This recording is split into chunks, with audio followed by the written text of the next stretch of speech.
옛날 아주 먼 옛날에 깊고 깊은 상월짜기에 사람들의 발길이 뜸하여 오직 바람소리와 물 흐르는 소리만이 친구가 되어주는 외딴 마을이 하나 있었습니다. 그 마을에서도 가장 높은 곳 산비탈을 깎아 겨우 털을 잡은 곳에는 다 쓰러져가는 초가집 한 채가 위태롭게 서 있었는데, 이곳이 바로 김선비라 불리는 젊은이가 홀로 기거하는 집이었습니다.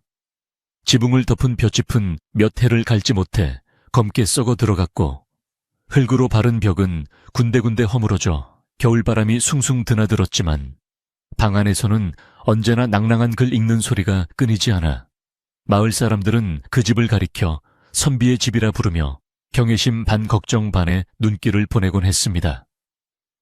김선비는 비록 가진 것은 없으나 마음만은 비단결같이 곱고 성품이 대나무처럼 고닥 가난 속에서도 선비의 도리를 잃지 않으려 애쓰며 하루하루를 성현의 말씀과 함께 살아가고 있었습니다. 어느 해 겨울 유난히도 매서운 추위가 일찍 찾아와온 세상을 하얗게 덮어버린 날이었는데, 하늘에서는 쉬지 않고 눈발이 흩날리고 산짐승들도 먹이를 찾아 마을로 내려올 만큼 혹독한 날씨가 계속되었습니다.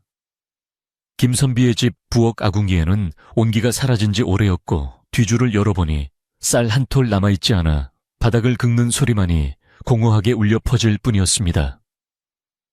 며칠을 맹물로 배를 채우며 버티던 김선비는 더 이상 굶주림을 견딜 수 없는 지경에 이르렀고, 결국 아버지가 물려주신 소중한 책 몇 권을 팔아 끼니를 잇기로 어렵게 결심하게 되었습니다. 그는 떨리는 손으로 서책을 보자기 깊숙이 감싸 안으며 조상님께 죄송한 마음을 속으로 빌었고, 낡아서 솜이 다 빠져버린 무명옷을 겹쳐 입은 뒤 집신 끈을 단단히 동여매었습니다. 문을 열고 나서자마자 날카로운 칼바람이 얼굴을 때리며 옷깃 사이로 파고들었지만, 김선비는 품에 안은 책이 행여나 눈에 젖을세라 웅크린 채 산길을 내려가기 시작했습니다. 무릎까지 빠지는 눈길을 헤치며 읍내 장터로 향하는 그의 뒷모습은 드넓은 설원 속에 찍힌 작은 점처럼 외롭고 처량해 보였으나, 그 발걸음만큼은 굶주림 앞에서도 비굴해지지 않으려는 선비의 마지막 자존심처럼 묵직하고 신중했습니다. 한참을 걸어 도착한 읍내 장터는 닷새마다 열리는 장날을 맞아 추운 날씨에도 불구하고 물건을 사고 파는 사람들로 북적거리고 있었습니다. 여기저기서 피어오르는 뜨거운 국밥, 김이 허기진 김선비의 코끝을 자극했고, 갓 구운 떡 냄새가 위장을 쥐어짜듯 고통스럽게 만들었지만, 그는 애써 시선을 돌리며 사람들이 많이 다니는 길목 한쪽에 자리를 잡았습니다. 차가운 바닥에 멍석도 없이 보자기를 풀고 책을 가지런히 늘어놓은 김선비는 지나가는 사람들을 향해 책을 사달라는 말을 참아 입 밖으로 내지 못하고 그저 고개만 숙인 채 누군가 관심을 가져주기만을 하염없이 기다렸습니다. 그러나 먹고 살기 바쁜 장터 사람들에게 낡은 책 따위는 뗄감만도 못한 물건으로 보였을 터이니 거들떠보는 이는 없고, 간혹 짐을 지고 가던 일꾼들이 발에 채인다며 혀를 차고 지나갈 뿐이었습니다. 해가 중천에 떠오르도록 책 한 권 팔지 못한 김선비의 손발은 동상에 걸릴 듯 붉게 부어올랐고, 뱃속에서는 꼬르륵 소리가 천둥처럼 울려 퍼져 그의 얼굴을 더욱 화끈거리게 만들었습니다. 그때 저만치 건너편의 비단가게 앞에서 사람들의 웅성거리는 소리와 함께 누군가의 날카로운 고함이 장터의 소음을 뚫고 들려왔습니다. 소란스러운 곳으로 고개를 돌려보니 기름진 얼굴에 털옷을 두른 포목점 주인이 문 밖으로 굵은 소금을 뿌려대며 빗자루를 휘두르고 있었고, 그 앞에는 넉마조각보다 못한 얇은 옷을 걸친 조그만 소녀 하나가 바들바들 떨며 웅크리고 있었습니다. 소녀는 헝클어진 머리카락이 얼굴을 뒤덮어 형체를 알아보기 힘들었고, 신발도 신지 못한 맨발은 얼음장처럼 차가운 땅바닥 위에서 붉게 터져 피가 배어 나오고 있었는데, 그 모습이 마치 버려진 강아지보다도 못해 보여 보는 이로 하여금 절로 눈살을 찌푸리게 만들었습니다. 주인은 재손 없는 거지가 감히 내 가게 앞을 막고 있어 라고 소리치며 소녀의 등짝을 거칠게 내리쳤습니다. 소녀는 맞을 때마다 비명 한 번 지르지 못하고 입을 꾹 다문 채 몸만 움츠러들었는데 그 모습이 너무나 애처로워 차마 눈뜨고 볼 수 없을 지경이었으나 주변에 모여든 구경꾼들은 누구 하나 말리는 이가 없었습니다. 오히려 더러운 것이 묻을까봐 옷자락을 걷어 올리며 피하거나 킬킬거리며 저 어린 것이 벌써부터 빌어먹을 줄만 아는구나 하며 손가락질을 해댈 뿐이었습니다. 개 중에는 돌멩이를 발로 차며 소녀에게 썩 꺼지라고 위협하는 건장한 사내들도 있었는데 그들의 눈빛에는 약자에 대한 연민은커녕 자신들의 구역에 들어온 이방인에 대한 혐오와 조롱만이 가득했습니다. 김선비는 그 광경을 지켜보며 가슴 한구석에서 뜨거운 무언가가 치밀어 오르는 것을 느꼈는데 그것은 배움이 짧은 저들보다 글을 읽는 자신이 아무것도 하지 않고 있다는 부끄러움과 인간으로서 차마 외면할 수 없는 측은지심이었습니다. 맹자의 가르침의 측은지심은 이내 단서라 하였거늘 눈앞에서 죽어가는 생명을 보고도 자신의 배고픔을 먼저 생각한다면 어찌 글 읽는 사람이라 할 수 있겠는가 하는 자책감이 그의 가슴을 세차게 두드렸습니다. 그는 주섬주섬 책을 다시 보자기에 싸려다가 마침 그를 유심히 지켜보던 한 노인이 다가와 낡은 책 한 권을 사겠다며 엽전 몇 푼을 건네주는 것을 보았습니다. 그 엽전은 며칠 동안 굶주린 배를 채울 수 있는 쌀을 사고도 남을 귀한 돈이었고 당장 국밥 한 그릇을 사 먹어 얼어붙은 몸을 녹일 수 있는 생명줄과도 같았습니다. 그러나 김선비는 그 돈을 손에 쥐자마자 망설임 없이 자리에서 일어나 책 보따리를 어깨에 둘러매고 성큼성큼 포목점 주인 앞으로 걸어갔습니다. 그는 흥분하여 길길이 날뛰는 주인 앞을 가로막고 정중하게 허리를 굽히며 주인장 이 아이가 배가 고파 잠시 머문 것이니 부디 노여움을 거두시고 이 돈으로 떡이라도 하나 사서 먹여 보내주십시오 라고 말하며 손에 쥐고 있던 엽전을 모두 내밀었습니다. 포목점 주인은 갑자기 나타난 초라한 행색의 선비를 보고 어이없다는 듯 코웃음을 쳤는데 제 앞가림도 못하게 생긴 주제에 거지를 위해 전 재산이나 다름없는 돈을 내놓는 꼴이 기가 차 보였던 모양입니다. 주인은 김선비의 손에서 엽전을 낚아채듯 받아 주머니에 넣고는 선심 쓰듯 먹다 남은 식은 떡덩어리 하나를 바닥에 던져주며 에잉 아침부터 재수없게 별 미친놈을 다 보겠네. 떡이나 먹고 썩 꺼져라 하고 소리쳤습니다. 떡은 흙바닥에 뒹굴며 먼지가 묻었지만 며칠을 굶은 소녀에게는 그것조차 없어서 못 먹을 귀한 음식이었을 것입니다. 김선비는 사람들의 조롱 섞인 시선과 수군거림을 묵묵히 견뎌내며 바닥에 떨어진 떡을 주워 자신의 소매로 정성스레 먼지를 털어내고는 떨고 있는 소녀의 손에 조심스럽게 쥐어주었습니다. 이걸 먹고 기운을 차려라. 날이 차니어서 따뜻한 곳을 찾아가야 할 터인데. 김선비의 목소리는 봄바람처럼 부드러웠으나 소녀는 떡을 손에 쥐고도 먹을 생각은 하지 않고 그저 김선비를 멍하니 올려다볼 뿐이었습니다. 그 눈동자는 때가 꼬질꼬질한 얼굴과는 달리 밤하늘의 별처럼 맑고 깊었으며 말로 표현할 수 없는 슬픔과 두려움 그리고 낯선 호의에 대한 경계심이 뒤섞여 있었습니다. 그때 장터 한쪽에서 시끌벅적한 소리와 함께 화려한 비단옷을 입은 사내들이 무리를 지어 다가왔는데 그 중심에는 마을에서 세도를 부리기로 유명한 박진사가 거만하게 뒷짐을 지고 있었습니다. 박진사는 김선비가 거지 소녀 앞에 쪼그리고 앉아있는 모습을 보고는 부채를 쫙 펼쳐 입을 가리며 비릿한 웃음을 흘렸습니다. 허허, 이게 누구신가 고고한 척하던 김선비 아니신가? 글 공부하러 간 줄 알았더니 장터에서 거지 계집을 희롱하고 있었단 말인가. 역시 가난하면 채통도 있는다더니 옛말 틀린 게 하나도 없구먼. 박진사의 빈정거림에 그의 하인들과 주변 사람들은 박장대소하며 김선비를 손가락질했는데 그 웃음소리가 마치 날카로운 비수처럼 김선비의 가슴을 찔렀습니다. 글쎄 말입니다요. 굶어 죽게 생겼다더니 첩드릴 돈은 있었나 봅니다. 하인 한 명이 맞장구를 치자 구경꾼들은 더욱 신이 나서 떠들어댔습니다. 김선비의 얼굴은 수치심으로 붉게 달아올랐으나 그는 결코 대꾸하거나 화를 내지 않았으며 오직 묵묵히 자신의 겉옷을 벗어 덜덜 떨고 있는 소녀의 어깨에 덮어주었습니다.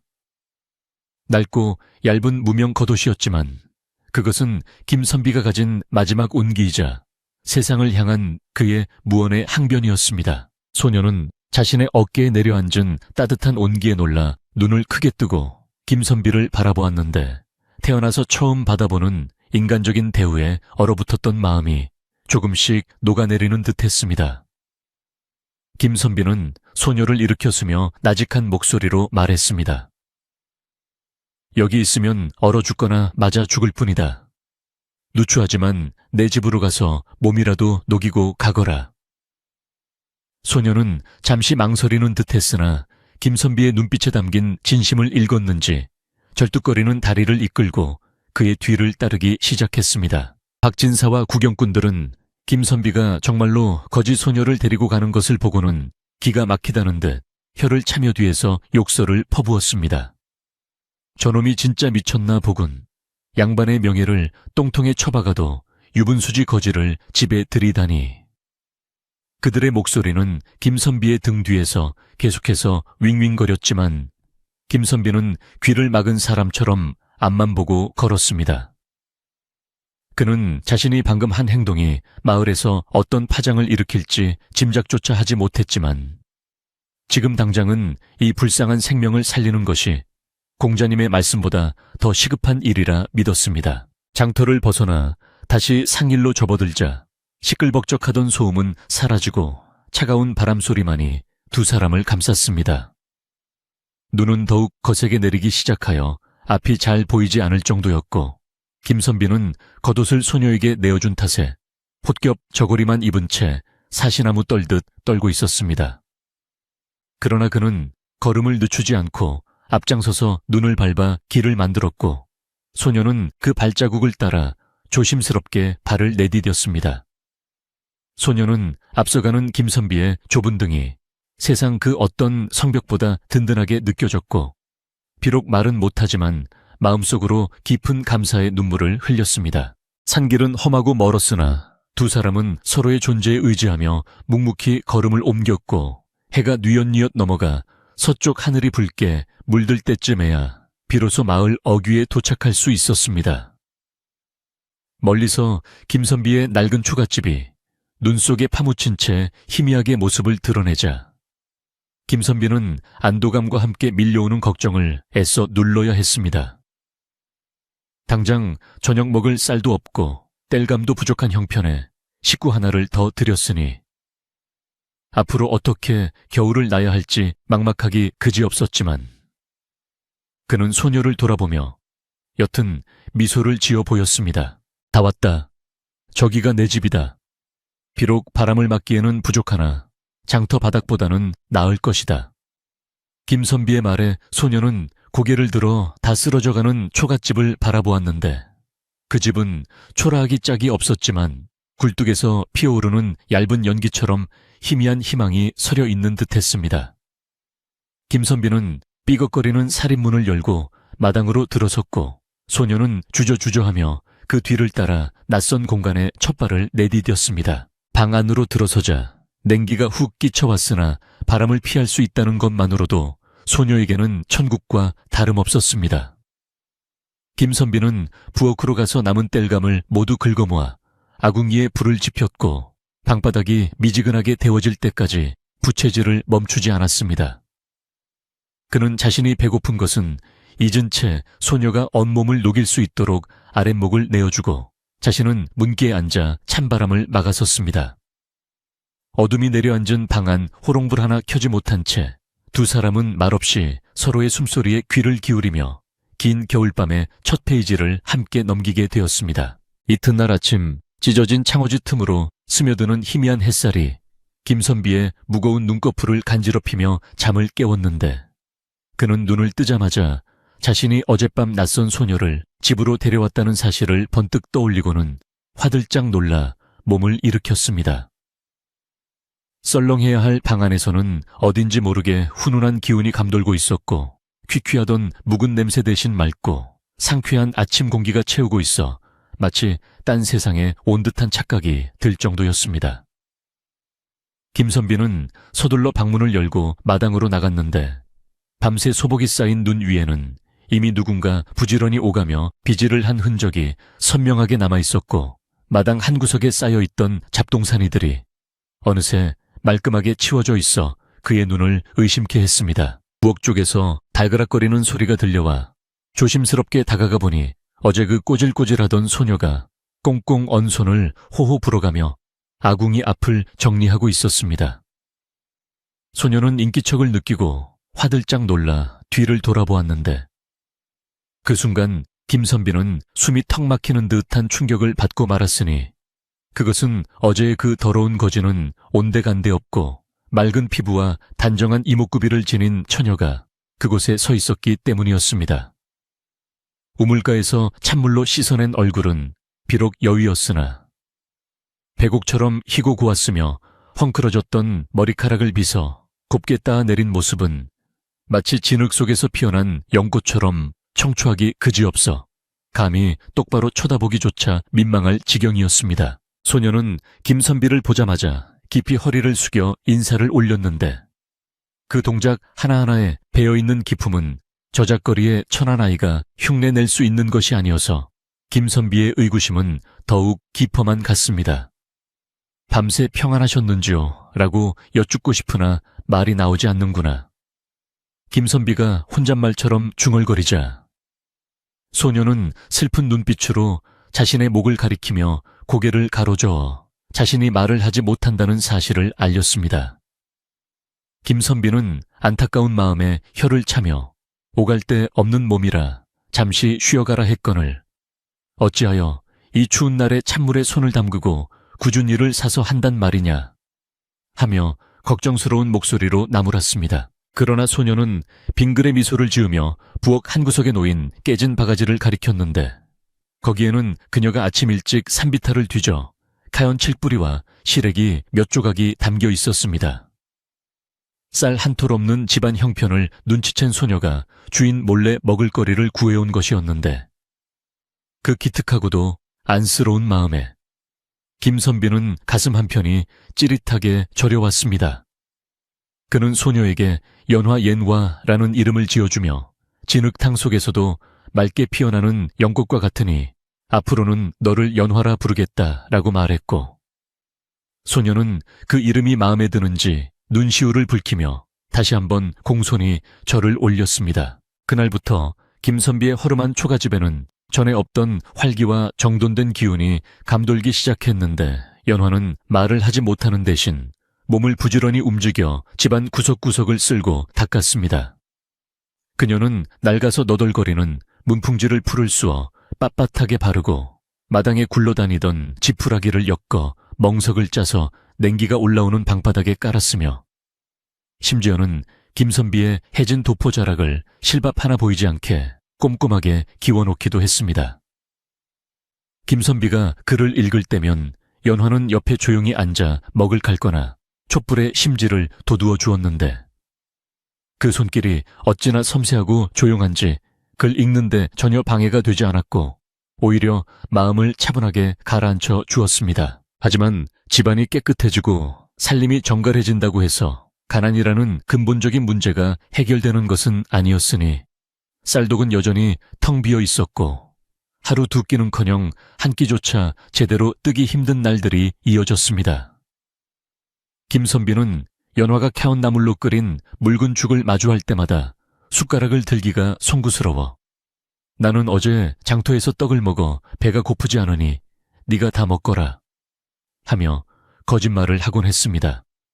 그러나 연화 또한 김선비의 마음을 모를 리 없어 자신이 먹는 척하다가 김선비가 책에 집중하는 사이에 슬그머니 죽그릇을 그의 책상 머리맡에 밀어놓고는 밖으로 나가버리기 일쑤였습니다. 김선비는 배가 고파 글씨가 흐릿하게 보일 지경이었지만 자신을 믿고 따르는 연화를 굶길 수는 없다는 생각에 허리띠를 더욱 졸라매며 냉수를 들이켰습니다. 그는 밤이 되면 혹독한 추위를 잊기 위해 더욱 큰 소리로 성현의 말씀을 암송했는데 낭랑하게 울려 퍼지는 그의 목소리는 배고픔을 달래는 자장가가 되어 연화의 잠든 얼굴 위로 따스하게 내려앉았습니다.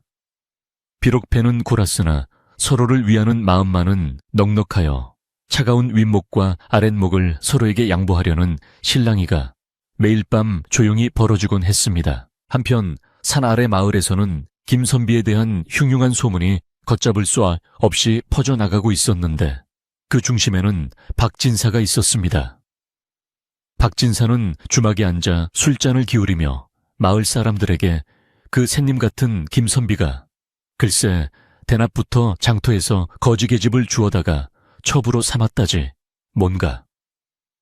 겉으로는 고고한 척하더니 속은 시커먼 능구렁이었어 라며 입에 거품을 물고 험담을 늘어놓았습니다.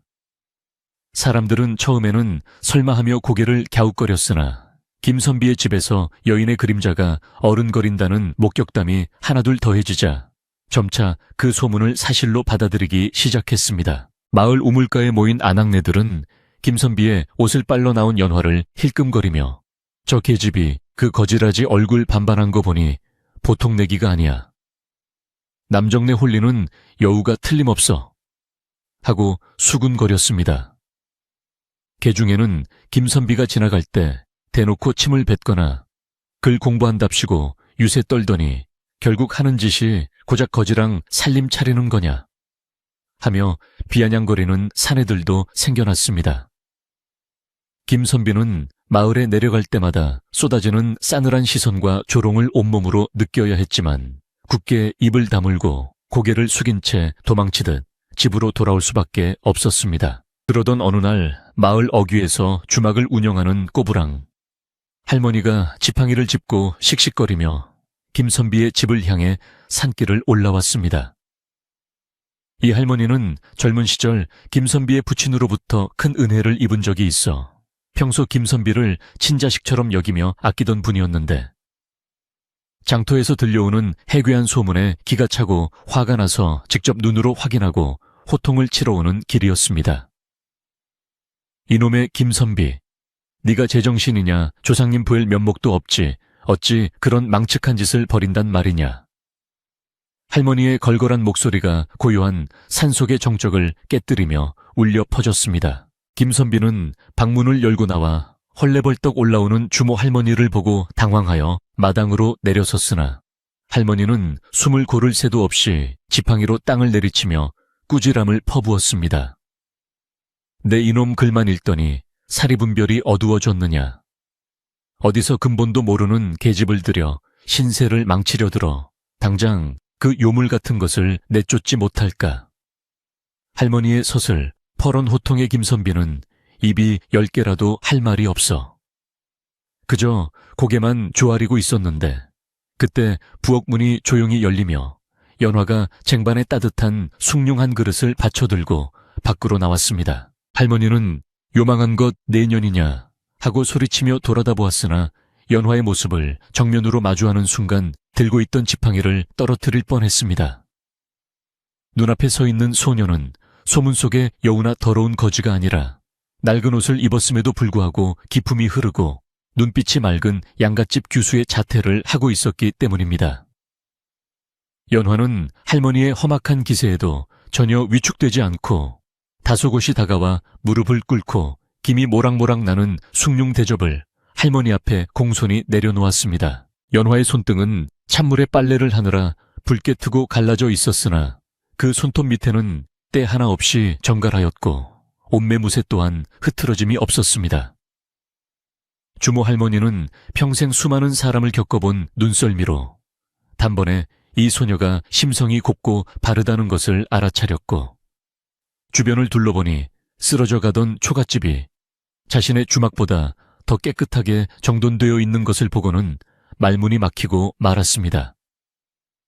할머니는 헛기침을 몇 번 하며 숭늉을 들이켰는데 구수한 숭늉 맛이 온몸을 녹이자 화가 났던 마음도 눈 녹듯 사라져 버렸습니다. 헤어 거참, 소문이란 게 믿을 게 못 되는구먼. 할머니는 민망한 듯 딴청을 피우며 김선비를 곁눈질로 쳐다보았습니다. 내 이놈 이런 참한 아이를 데려다 놓고 굶기고 있는 개냐꼴을 보니 며칠은 좋기 굶은 상판이구나. 할머니의 눈에는 헬쑥해진 김선비의 얼굴과 앙상하게 마른 연화의 손목이 들어왔고 그제야 이들이 겪고 있는 고초가가 남의 일이 아님을 깨달았습니다. 할머니는 품속을 뒤적거리더니 꼬깃꼬깃한 쌈지에서 볶은 콩 한 줌을 꺼내 연화의 손에 쥐어주며 이거라도 씹어라. 젊은 것들이 굶어서야 쓰나. 하고 툭 내뱉었습니다. 그리고는 일어나려다 말고 다시 자리에 주저앉아 김선비를 향해 나직하지만 힘있는 목소리로 타일렀습니다.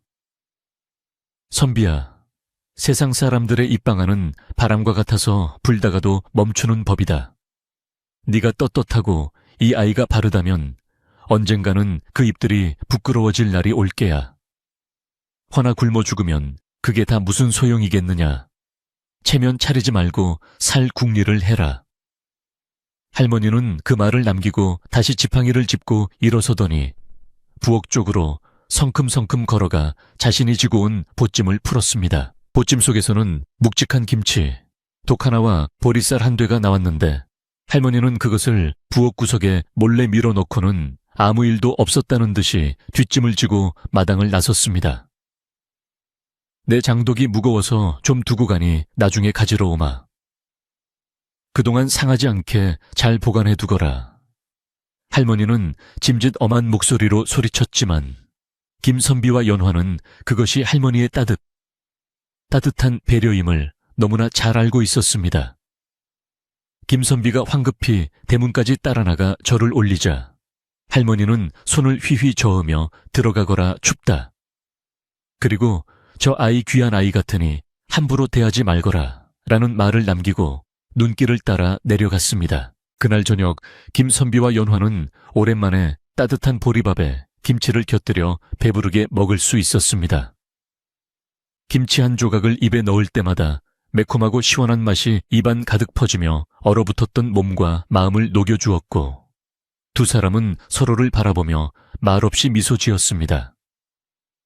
밥을 먹은 후 김선비는 책상 앞에 앉아 붓을 들었고 연화는 그 옆에서 찢어진 옷을 꿰매기 시작했는데 호롱불 아래 비친 두 사람의 그림자가 벽 위에서 하나로 어우러지며 흔들렸습니다. 비록 밖에는 여전히 매서운 눈보라가 몰아치고 마을 사람들의 오해와 비웃음은 계속되었지만 초가집 아는 세상, 그 어느 곳보다 평온하고 따뜻했습니다.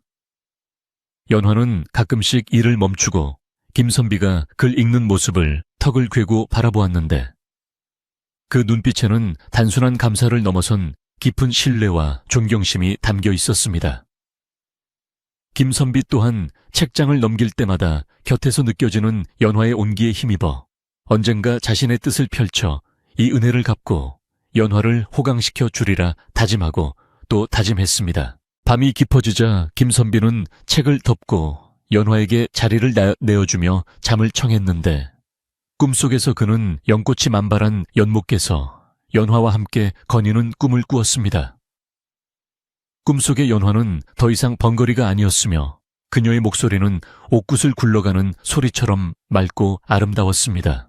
그렇게 두 사람은 세상의 모진 풍파 속에서도 서로라는 버팀목에 의지하여 다가올 더 큰 시련을 견뎌낼 준비를 하며 깊은 겨울밤을 보내고 있었습니다. 동짓달 기나긴 밤이 지나고 섣달이 찾아오자 산골 마을의 추위는 그 기세를 더하여 마치 천지가 얼어붙는 듯 했습니다.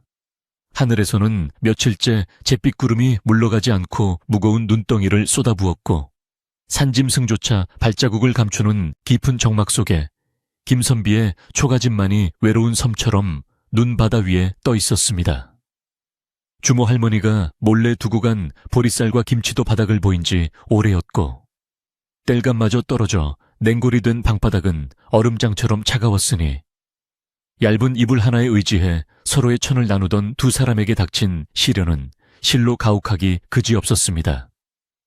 엎친 데 덮친 격으로 밤낮으로 글을 읽으며 굶주림을 참아오던 김선비가 그만 덜컥 병석에 눕고 말았는데 고열에 시달리며 헛소리를 하는 그의 이마는 불덩이처럼 뜨거웠으나 손발은 얼음처럼 차가워 연화의 가슴을 새까맣게 타들어가게 만들었습니다. 김선비는 열에 들뜬 와중에도 연화가 걱정할까봐 신음소리조차 제대로 내지 못하고 입술을 깨물며 참아내려 했으나 흐려지는 의식 속에서 자꾸만 돌아가신 부모님을 찾으며 눈물을 흘렸습니다. 어머니 춥습니다. 배가 고픕니다. 김선비의 애처로운 헛소리를 들으며 연화는 자신의 무능함에 가슴을 치며 소리 없는 오열을 토해냈는데 당장 약 한 첩 써보지 못하고 이대로 은인을 보낼 수는 없다는 절박함이 그녀의 온몸을 휘감았습니다. 연화는 방안을 미친 듯이 뒤져 돈이 될 만한 것을 찾았으나 나오는 것은 낡은 책 몇 권과 다 떨어진 붓 자루뿐이었고 절망감에 주저앉아 바닥을 더듬던 그녀의 손끝에 장롱 밑 구석에 처박혀 있던 낡은 헝겊 꾸러미 하나가 걸렸습니다. 그것은 김선비의 어머니가 생전에 쓰시던 바느질 도구함이었는데 먼지 쌓인 뚜껑을 열자 그 안에는 자투리 비단 천몇 조각과 색색의 실들이 엉켜있는 채로 고스란히 남아있었습니다. 연화의 눈이 번쩍 뜨인 것은 바로 그때였으니 그녀는 떨리는 손으로 바늘을 집어들고 호롱불 심지를 돋우어 희미한 불빛 아래 자리를 잡았습니다. 비록 말은 못하고 밥을 빌어먹던 처지였으나 그녀의 손끝에는 어린 시절 규방에서 익혔던 수의 솜씨가 고스란히 남아있었던 것입니다. 연화는 김선비를 살려야 한다는 일념 하나로 꽁꽁 언 손가락을 호호 불어가며 비단 천 위에 한 땀 한 땀 술을 놓기 시작했는데 그녀의 눈빛은 마치 장수가 전장에 나가는 것처럼 비장하고도 강렬했습니다. 밤은 깊어가고 밖에서는 세찬 바람이 문풍지를 찢을 듯이 울어댔지만 연화는 오직 바늘 끝에 온 정신을 집중하여 세상의 모든 소음을 차단했습니다. 붉은 실은 매화가 되어 피어나고 푸른 실은 대나무 잎이 되어 흩날리니 그녀의 손놀림은 춤을 추듯 유려하면서도 한치의 오차도 없이 정교하게 움직였습니다. 바늘에 찔려 손가락 끝에서 피가 맺히면 그것을 붉은 실에 물들여 더욱 선명한 꽃잎을 피워냈고 눈이 침침해지면 차가운 눈바닥에 얼굴을 묻어 열기를 식히고 다시 들어와 바늘을 잡았습니다. 그것은 단순한 바느질이 아니라 생명을 깎아 생명을 구하려는 처절한 몸부림이자 김선비를 향한 그녀의 말없는 연서 리안수와도 같았습니다. 꼬박 사흘 밤낮을 뜬 눈으로 지새운 끝에 마침내 가로세로 한척 남짓한 비단 위에는 눈 속에 피어난 매화, 즉 설중매, 액슈의 쪽매이가 살아있는 듯 생생하게 피어났습니다. 붉은 매화 꽃잎은 금방이라도 향기를 뿜어낼 듯 고혹적이었고 그 위로 덮인 하얀 눈은 차가우면서도 따뜻한 기운을 품고 있어 보는 이의 마음을 단숨에 사로잡을 만큼 신비로운 기운을 내뿜었습니다. 완성된 자수를 받아든 연화의 손은 퉁퉁 붓고 눈은 퀭하니 들어갔으나 그녀의 입계는 옅은 미소가 번졌으니 이제 이것을 팔아 약을 구할 수 있다는 희망 때문이었습니다. 연화는 자수를 품에 소중히 안고 식은땀을 흘리며 잠든 김선비의 이마를 한번 짚어본 뒤 서둘러 눈길을 헤치고 마을 장터로 향했습니다. 장터에 도착한 연화는 사람들이 가장 많이 붐비는 곳을 찾아 자수를 펼쳐놓으려 했으나 그녀의 남루한 행색을 본 상인들이 재수 없다며 쫓아내는 통에 자리를 잡기가 쉽지 않았습니다. 할 수 없이 그녀는 지난번 자신을 매몰차게 대했던 그 포목점 앞 항위퉁이에 쭈그리고 앉아 떨리는 손으로 자수를 펼쳐 보였는데 지나가던 사람들은 처음에는 거지. 소녀가 앉아있는 것을 보고 피하려다가 비단 위에 수놓아진 그림을 보고는 발걸음을 멈추고 탄성을 질렀습니다. 아니, 이게 웬 그림이야. 실로 만든 것 맞아. 꼭 살아서 움직일 것만 같구먼. 사람들은 하나둘씩 모여들어 연화의 자수를 구경하며 웅성거리기 시작했습니다. 그때 소문을 듣고 달려온 포목점. 주인이 인파를 헤치고 나오더니 연화 앞에 놓인 자수를 보고는 눈이 휘둥그레졌습니다. 평생 비단을 만지며 살아온 그의 눈에도 이런 솜씨는 난생 처음 보는 것이었으니 그는 침을 꿀꺽 삼키며 욕심 가득한 눈빛으로 연화에게 물었습니다. 이걸 내년이 만들었단 말이냐? 아니면 어디서 훔쳐온 것이냐? 주인의 다그침에도 연화는 그저 고개를 끄덕이며 약이 필요하다는 신용을 해 보였으나 주인은 믿을 수 없다는 듯 고개를 갸웃거렸습니다. 바로 그 순간 거만한 헛기침 소리와 함께 박진사가 하인들을 거느리고 거드름을 피우며 나타났습니다. 무세운 일이기에 일이 소란스러운가? 박진사는 군중을 밀치고 들어와 바닥에 놓인 자수를 내려다보았고 그 순간 그의 얼굴색이 순식간에 변했습니다. 그는 자수의 솜씨가 예사롭지 않음을 단번에 알아보았는데 그것은 시골 마을의 아낙네들이 흉내낼 수 있는 수준이 아니라 한양의 궁궐이나 대감댁 규방에서나 볼 수 있는 고귀한 기품이 서려 있었기 때문입니다. 박진사는 질투심과 의심 그리고 비틀린 욕망이 뒤섞인 눈으로 연화를 노려보며 소리쳤습니다. 이런 천한 것들이 감히 어디서 이런 귀한 물건을 훔쳐왔느냐? 이것은 필시 어느 대갓집의 보물이거나 나라의 하사품일 터 내 놈들이 감히 손댈 물건이 아니다. 박진사의 서슬퍼런 호통에 구경꾼들은 숨을 죽였고 분위기는 순식간에 험악하게 변했습니다. 연화는 아니라고 손사래를 치며 눈물로 호소했으나 박진사는 들은 척도 하지 않고 하인들에게 명령했습니다. 여봐라, 당장 저 계집을 포박하고 저 계집과 함께 사는 그 선비놈도 끌고 오너라. 내 이놈들이 도적질을 한 것이 틀림없다. 관에 넘기기 전에 내 손으로 직접 족쳐서 죄를 자백받겠다. 하인들은 득달같이 달려들어 연화의 가냘픈 팔을 뒤로 꺾어 묶었고 일부는 몽둥이를 들고 김선비의 집으로 우르르 몰려갔습니다. 잠시 후 고열에 시달려 몸조차 제대로 가누지 못하는 김선비가 하인들의 손에 질질 끌려 장터마당으로 내동댕이 쳐졌습니다. 홑겹 잠옷바람으로 눈밭에 굴러 떨어진 김선비는 추위와 공포 그리고 병마로 인해 파랗게 질린 입술을 덜덜 떨며 상황을 파악하려 애썼으나 눈앞이 빙빙 돌아 고개조차 들기 힘들었습니다. 박진사는 김선비의 머리채를 잡아 올리며 비릿한 미소를 지었습니다. 김선비 내놈이 드디어 본색을 드러내는구나. 글 읽는 선비인 척하더니 뒤로는 거지 계집을 시켜 남의 집 보물을 훔쳐다 파는 장무라비 노릇을 해 내놈이 그러고도 사람이라 할 수 있느냐. 김선비는 억울함에 목이 메어 쉰 목소리로 항변했습니다. 진사어른, 무슨 말씀을 하시는 겐지요. 저는 결코 남의 물건에 손을 댄 적이 없습니다. 저 아이 또한. 그러나 박진사는 김선비의 말이 끝나기도 전에 발길질을 하며 말을 잘랐습니다. 닥쳐라. 내 놈 집에 쥐새끼 한 마리 먹을 것도 없다는 걸 온 동네가 다 아는데 저런 귀한 자수가 하늘에서 뚝 떨어졌단 말이냐.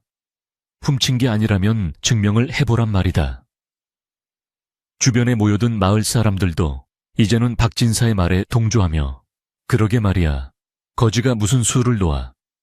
얌전한 고양이 부뚜막에 먼저 올라간다더니 딱 그 짝이네 하며 비난의 화살을 쏘아댔습니다. 김선비는 억울하고 분통하여 피를 토할 것만 같았으나 병약한 몸으로는 포악한 박진사와 성난 군중을 당해낼 재간이 없었습니다.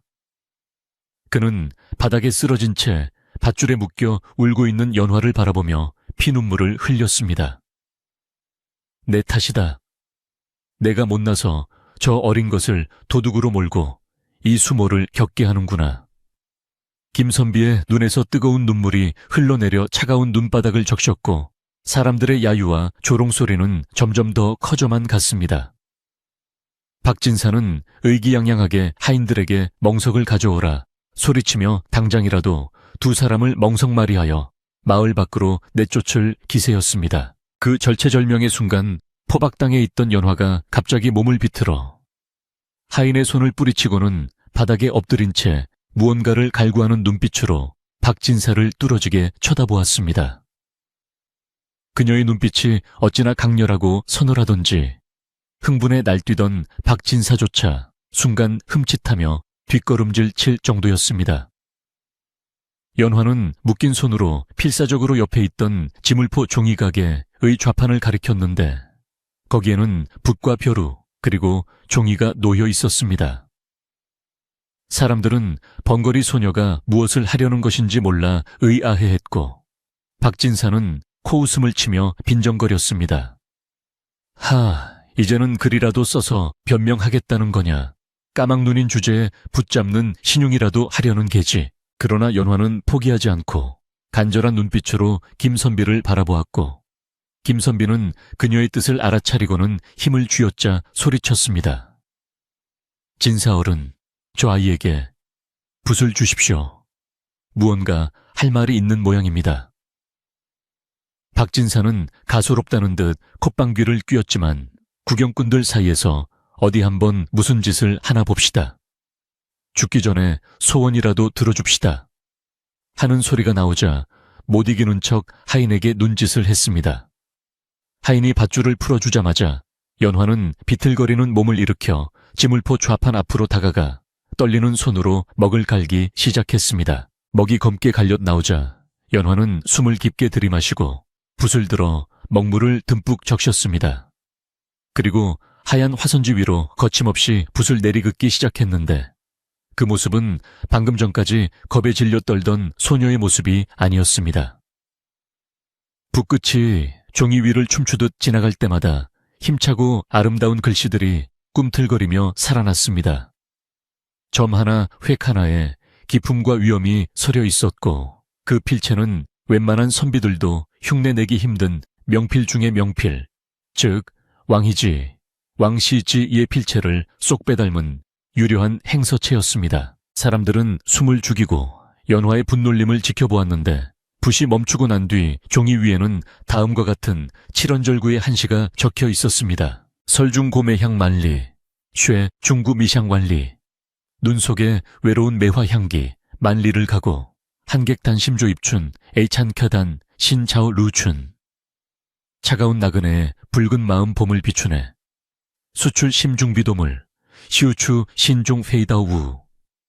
이 수는 마음에서 나온 것이지 훔친 물건이 아니니 막장 오명고청진 애모장 우밍 우칭춘 대오레운 이름으로 맑은 티끌을 더럽히지 마라.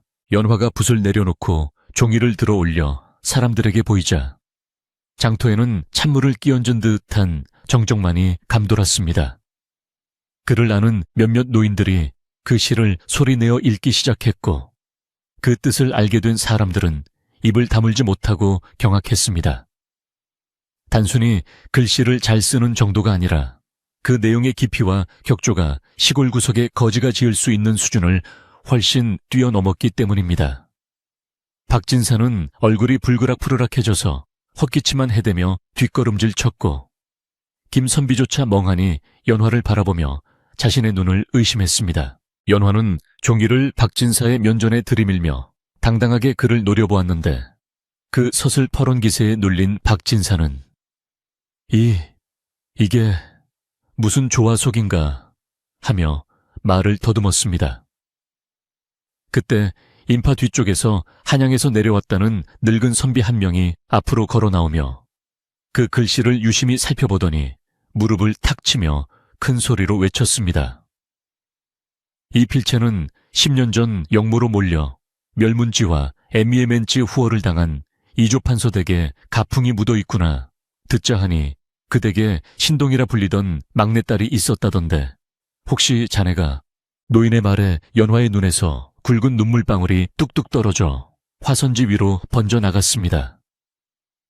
그녀는 대답 대신 천천히 고개를 끄덕였고 그 모습을 본 사람들은 비로소 그녀가 단순한 거지가 아니라 기구한 운명으로 인해 몰락한 양반가의 규수임을 깨닫게 되었습니다.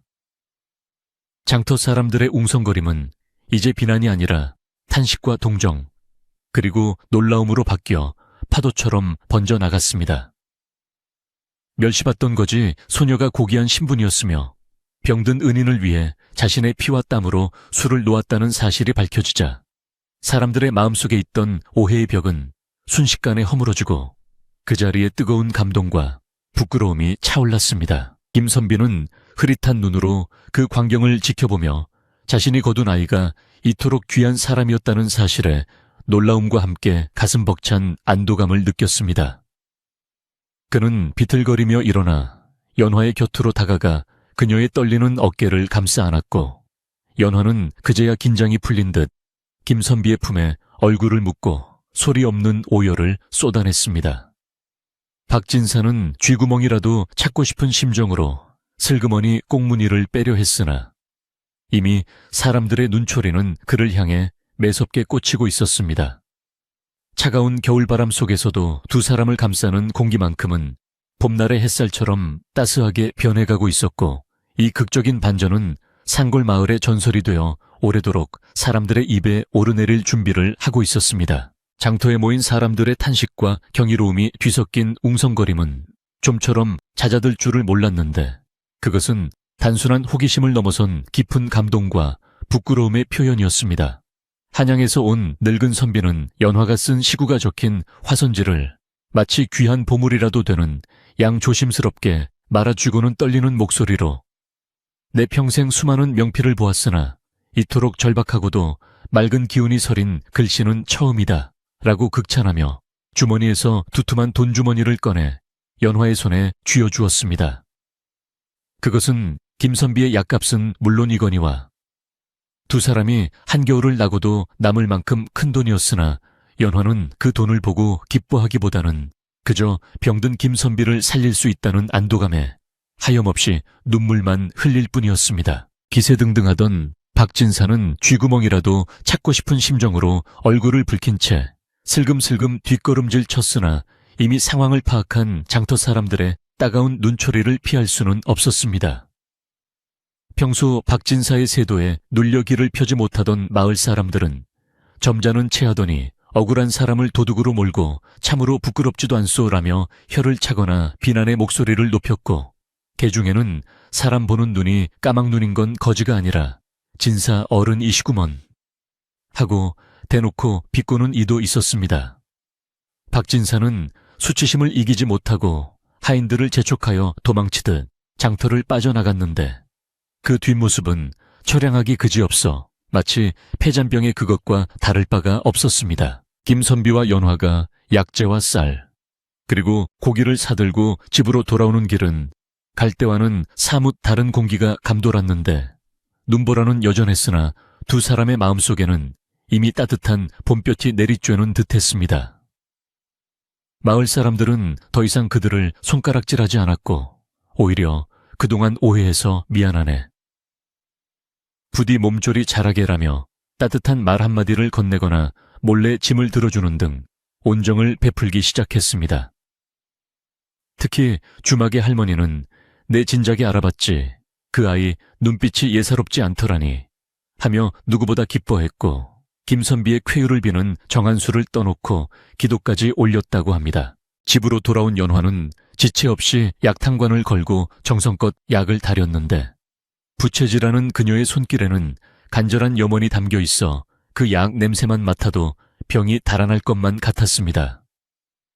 김선비는 연화가 밤낮으로 곁을 지키며 물수건으로 열을 식혀주고 숟가락으로 미움을 떠먹여주는 지극정성 덕분에 며칠 지나지 않아 자리를 털고 일어날 수 있었습니다. 죽음의 문턱에서 돌아온 김선비는 헬쑥해진 연화의 얼굴을 어루만지며 미안하다, 그리고 고맙다, 네가 나를 살렸구나 라고 말하며 뜨거운 눈물을 흘렸고, 연화 또한 김선비의 투박한 손을 잡고 말없이 고개를 끄덕이며 생의 기쁨을 함께 나누었습니다. 건강을 회복한 김선비와 연화의 산골 생활은 예전과는 비교할 수 없을 만큼 풍요롭고 평화로워졌는데, 연화는 단순히 집안일만 하는 것이 아니라 타고난 총명함과 부지런함으로 살림을 알뜰살뜰 꾸려나갔습니다. 그녀는 장터에서 받아온 돈을 허투루 쓰지 않고 닭과 돼지를 사서 기르고 텃밭을 일구어 채소를 심었으며 틈틈이 술을 놓아 내다 팔아 재산을 조금씩 불려 나갔습니다. 쓰러져가던 초가집은 연화의 손길을 거쳐 번듯한 기와집 부럽지 않게 단단하게 보수되었고, 마당에는 언제나 향긋한 꽃향기와 밥 짓는 냄새가 끊이지 않아 마을 사람들이 부러워하는 보금자리로 변모하였습니다. 무엇보다 놀라운 변화는 연화가 김선비의 단순한 내조자를 넘어 학문적 동반자가 되었다는 점이었는데, 그녀는 밤마다 김선비의 글 읽는 소리에 귀를 기울이다가도 막히는 구절이 있으면 붓을 들어 그 뜻을 명쾌하게 풀이해주곤 했습니다. 알고 보니 그녀는 어린 시절부터 부친의 어깨너머로 사서삼경을 통달하고 시와 문장에 능통했던 재원이었으니 김선비에게는 천군 만마를 얻은 것과 다름없었습니다. 두 사람은 달 밝은 밤이면 마루에 걸터앉아 서로 시를 주고받으며 세상의 이치와 사람의 도리에 대해 밤새도록 토론하곤 했는데, 그 모습은 마치 신선노름을 하는 듯 아름답고 고귀해 보였습니다. 어느 날 밤 김선비가 과거 시험을 앞두고 자신감이 없어 한숨을 내쉬자 연화는 조용히 붓을 들어 종이에 대기만성, 다치, 완청이라는 글귀를 써서 보여주었습니다. 큰 그릇은 늦게 이루어진다 하였으니 서방님의 뜻이 높고 크기에 시련 또한 깊었던 것입니다. 부디 저를 믿고 마음을 굳건히 하시옵소서. 연화는 이제 글씨뿐만 아니라 다쳤던 말문도 조금씩 트여 비록 어눌하지만 진심이 담긴 목소리로 김선비를 격려하기 시작했습니다. 그 목소리는 세상 그 어떤 악기 소리보다 김선비의 가슴을 울리는 응원가였으며, 그는 연화의 믿음에 보답하기 위해서라도 반드시 과거에 급제하여 그녀를 세상 밖으로 당당하게 데리고 나가리라 다짐했습니다. 세월은 유수와 같이 흘러 어느덧 한양에서 과거 시험이 열리는 날이 다가왔고, 김선비는 연화가 정성껏 지어준 도포를 입고 보찜을 메고 집을 나섰습니다. 연화는 마을 어귀까지 따라 나와 김선비의 옷매무새를 만져주며 부디 급제하여 돌아오시되 결과에 연연하지 마시고 그동안 갈고 닦은 실력을 후회 없이 펼치고 오십시오 라고 당부했습니다. 김선비는 연화의 손을 꼭 잡고 내 반드시 금이 환향하여 너를 감에 태우고 혼례를 올리겠다 라고 굳게 약속하고는 떨어지지 않는 발걸음을 옮겨 한양으로 향하는 천리 길을 떠났습니다. 과거 시험장인 한양의 창덕궁뜰에는 전국 팔도에서 모여든 선비들로 인산인해를 이루었는데, 김선비는 그 수많은 인파 속에서도 조금도 위축되지 않고 차분하게 시제 시티가 내려지기를 기다렸습니다. 마침내 임금님께서 내리신 시제는 백성을 사랑하는 어진 마음, A 민지신에 관한 것이었는데, 김선비는 시제를 보자마자 지난 겨울 추위와 배고픔 속에서 만난 연화와의 인연, 그리고 자신을 도와준 주모 할머니와 마을 사람들의 얼굴을 떠올렸습니다. 그는 화려한 미사여구 대신 자신이 직접 겪은 가난과 그 속에서 피어난 인간애를 진솔하고 힘찬 문장으로 써 내려갔고, 붓끝에는 망설임이 없었습니다. 며칠 후 합격자 발표가 있는 날, 광화문 앞에는 수많은 사람이 운집하여 결과를 기다리고 있었는데, 우렁찬 목소리로 장원급제요 하는 외침과 함께 호명된 이름은 다름 아닌 상골마을의 가난한 선비 김아무개였습니다. 김선비의 답안은 임금님의 심금을 울려 극찬을 받았으며, 어려운 처지에서도 굴하지 않고 인의를 실천한 그의 성품 또한 조정대신들의 칭송을 자아냈던 것입니다. 김선비는 어사화를 머리에 꽂고 백매에 올라 시가 행진을 했는데, 그 위풍당당한 모습은 며칠 전 보찜을 메고 산길을 내려오던 초라한 선비와는 딴판이어서 알아보는 이가 없을 정도였습니다. 김선비가 금이 환향하여 고향 마을 입구에 들어서자 온 동네가 떠나갈 듯한 꽹과리 소리와 함께 마을 사람들이 덩실덩실 춤을 추며 그를 맞이했습니다. 우리 마을에서 장원급제가 나왔다 하며 사람들은 환호성을 질렀고, 제일 앞줄에는 주모 할머니가 덩실덩실 춤을 추며 눈물을 훔치고 있었습니다. 그 뒤로 박진사가 납작 엎드려 아이고 장원날이 죽을 죄를 지었습니다. 부디 소인의 지난 과오를 용서해 주십시오 하며 머리를 조아리고 있었는데, 김선비는 말에서 내려 그를 일으켜 세우며 지난 일은 모두 잊고 앞으로 마을을 위해 덕을 베풀어 주십시오 라고 대인배다운 풍모를 보였습니다. 그러나 김선비의 눈은 오직 한 사람 인파 뒤쪽에서 조용히 눈물 흘리며 서 있는 연화를 향해 있었습니다. 그는 사람들의 환호를 뒤로하고 한 걸음에 달려가 연화의 손을 잡았는데 고생으로 거칠어진 그녀의 손이 그날따라 더욱 애처롭고도 사랑스럽게 느껴졌습니다. 연화야, 내 약속을 지키러 왔다. 이제 고생은 끝났다. 분나차 왔다. 김선비의 말에 연화는 환하게 웃으며 서방님 장하십니다. 참으로 장하십니다. 라고 답했고 두 사람은 서로를 부둥켜 안고 감격의 재회를 나누었습니다. 얼마 후 김선비와 연화의 혼례식이 마을 잔치로 성대하게 치러졌는데 하늘도 축복하는 듯 맑고 푸른 날씨에 오색구름이 두둥실 떠올라 장관을 이루었습니다. 연화는 족두리를 쓰고 연지곤지를 찍은 모습이 선녀가 하강한 듯 아름다워 보는 이들의 탄성을 자아냈고 사무관대를 쓴 김선비는 그 어느 때보다 듬직하고 행복해 보였습니다. 주례를 맡은 늙은 훈장님은 하늘이 맺어준 인연이니 검은 머리 팥불이 되도록 서로 아끼고 사랑하며 살라. 는 덕담을 건넸고 마을 사람들은 국수 그릇을 비우며 두 사람의 앞날에 축복을 빌어주었습니다. 세월이 흘러 김선비는 높은 벼슬에 올랐으나 결코 초심을 잃지 않고 백성을 위한 정치를 펼쳐 청백리, 칭발리로 이름을 널리 알렸습니다.